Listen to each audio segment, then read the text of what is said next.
The Rock and Roll Express opening us up against Dusty Wolfe, favorite of some folks here in the chat. And Amos, Moses, I believe is what his name was. Hey, 69 and on, welcome. Okay, so yeah, Ricky Morton and Robert Gibson were not on speaking terms at this point. Plus, Ricky was in WCW. So the Rock and Roll Express is Robert Gibson and Bob Holly. Action underway as Dusty Wolfe is in the ring right now. And Robert Gibson of the Rock and Roll Express in the ring. They put commentary up on the stage. Hello, Dale Santaford on YouTube.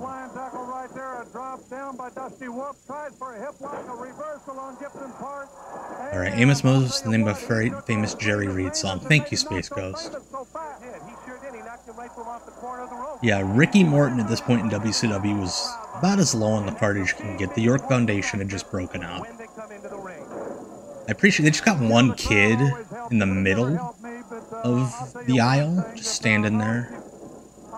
Amos Moses, an early adapter to the idea of wrestling in jeans.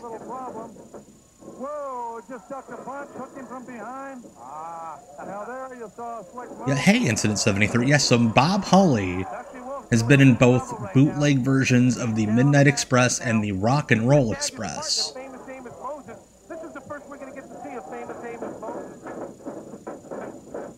Yeah, this is just before Hollywood Bob. Dusty Wolfe is struggling with the camera operator to get in the ring, get out of the ring. Hey, Masked Heel, you're just in time. You're not late. This is the first match.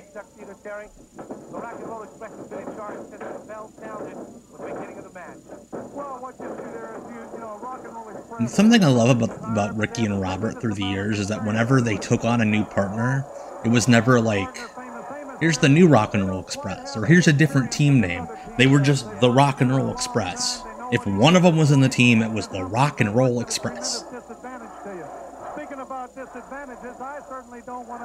Yeah, dude, I gotta say, those jeans are pretty trash, but he's moving well on them. That's a good point, Speedy.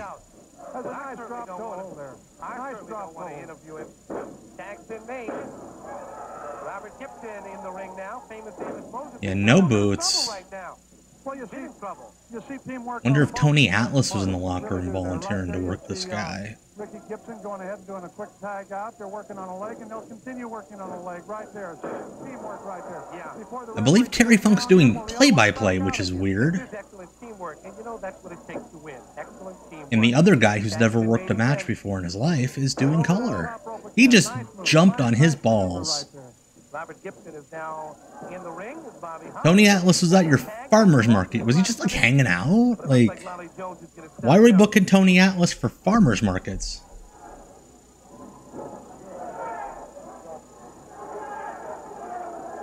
He's selling produce. He's signing at a farmer's market. That's weird. Like at our farmer's markets here, they, I don't know, just like local vendors. Nobody books 70s and 80s wrestling stars. Nice leg sweep right there by Ricky Gibson. Wait, did they just call him Ricky Gibson, even though his name's not Ricky Gibson? Ricky Gibson is Robert Gibson's actual brother. Excellent job here tonight, keeping the other referee off, watching for legal tags and making sure that legal tags are made every time. Dropping the knee and back into the back of that hamstring, dropping back down in the leg, and figure fouring that leg. He's in a pretty bad position. There's just one guy in the corner that's standing. I think he might even be up at the ring. What is going on with that guy in the blue shirt? What they're doing is they're keeping their opponents near their side of the ring. There we go, Dusty Wolfe back in the ring. Dusty Wolfe can't even be a pushed guy in the NWF.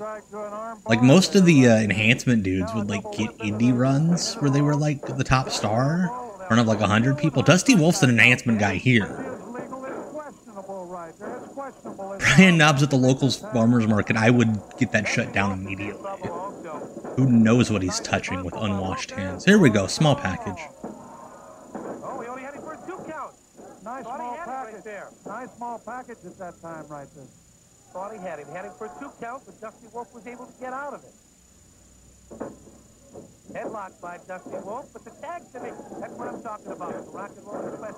I will say Bob Holly, for a dude who's just kind of coming in and taking over for one of the best baby faces of all time, not doing a bad job. Bob Holly was always very talented.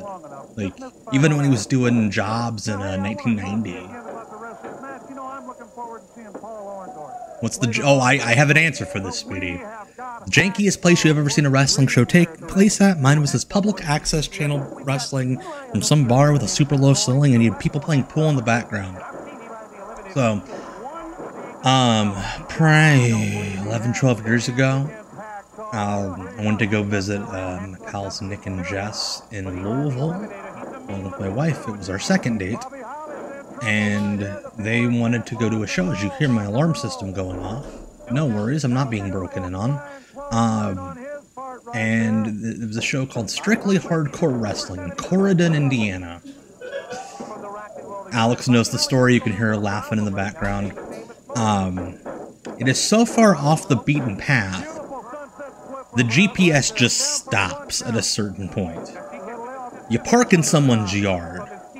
The show's taking place in a literal barn. The seats are just whatever they found in their kitchen. The guardrail is like broken bedposts and horse fence and all that jazz. It's a wrestling barn. There was a sign up, like computer typed Times New Roman sign that says, "Leave the drama at home. We don't need any of your family business here." Just like taped onto the sign. The only wrestlers that had gear were our friend and another guy in the opener. There was a 2 out of 3 falls first blood match where you had to be cut open twice. We ended up leaving about 2 hours into the show. There had only been 3 matches. They were selling giant pickles. Night Noli, I love you. At their quote-unquote concession stand. There was, the ring and all that space. They were just breaking light tubes on my wife's feet, pretty much. And cinder blocks.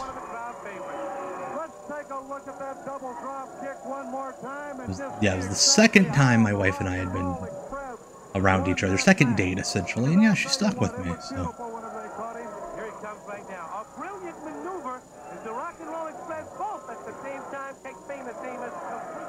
Famous Amos out. 1, 2, 3. Dusty Wolfe is out of here. Yeah, Alex, if she wasn't leaving after that, she ain't leaving at all. Chris Adams and Bob Orton Jr. That's like a huge bump in talent. We went from like bootleg Rock and Roll Express against Dusty Wolfe and some dude in jeans to Chris Adams and Bob Orton Jr.